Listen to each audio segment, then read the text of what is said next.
Hello everyone. Today I'm sharing an amazing story from the life of Prophet Muhammad, peace be upon him. It's the story behind the revelation of Surah An-Nas, a short chapter full of lessons on protection from evil, envy, and magic.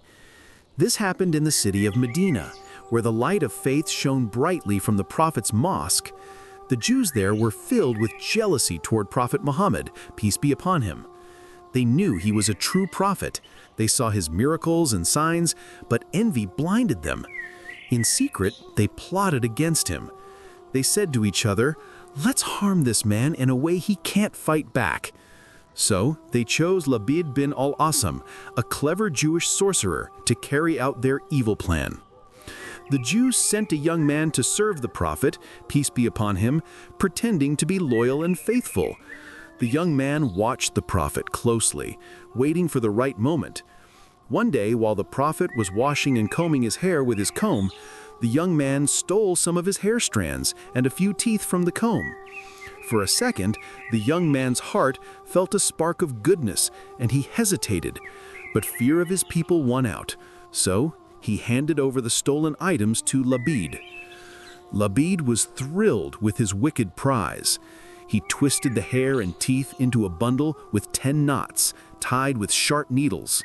Then he hid it inside the skin of a male date palm and buried it under a heavy rock in a well called Dhirwan, far from prying eyes. He whispered to himself, "Now this man will fall, and his light will fade into darkness."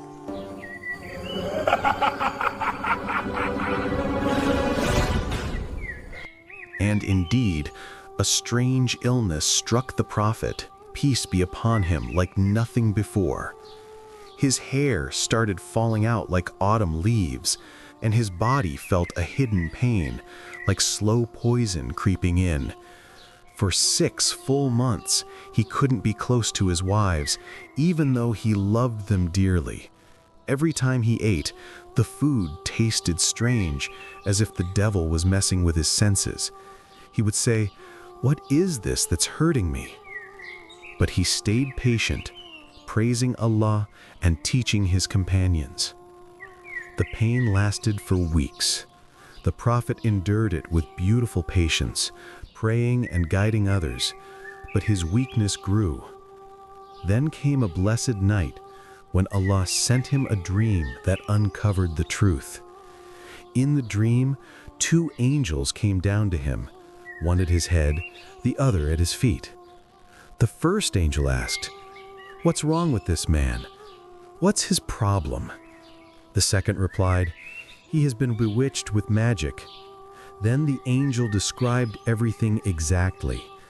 The sorcerer is Labid bin Al-A'sam, the Jew. He pointed out the well, the skin, and the knotted bundle. The prophet woke up feeling calm and sure. He told his wife, Aisha, may Allah be pleased with her, "Allah has shown me what was hurting me." He shared the dream with her and sent his trusted companions, Ali bin Abi Talib, Az-Zubair bin Al-Awam, and Ammar bin Yasir, to search for the well. They reached Dhirwan, drained the water until it turned red like henna dye, broke the rock, and pulled out the skin. When they opened it, there was the comb, the teeth, and the thread with 10 knots. At that very moment, Allah revealed verses of healing and protection. Bismillahir Rahmanir Rahim. قل أعوذ برب الناس ملك الناس إله الناس من شر الوسواس الخناس الذي يوسوس في صدور الناس من الجنة والناس. With each verse, 1 knot unraveled. All 10 knots came undone. The magic vanished completely, and the prophet returned to full health, strong as a mountain. Surah An-Nas, the last chapter of the Quran, became a divine shield against the devil's sneaky whispers, the evil of jinn and humans, and the envy that poisons hearts. The Prophet, peace be upon him, taught us to recite it along with Surah Al-Falaq and Al-Ikhlas every morning, evening, and before sleep, especially for children, to protect them from hidden harms. From that day on, this short surah became a sword that cuts through darkness, reminding us that Allah guards His servants from every evil. If you enjoyed this story, subscribe to the channel now. Join us on every journey through time and enjoy tales that calm the heart and feed the soul.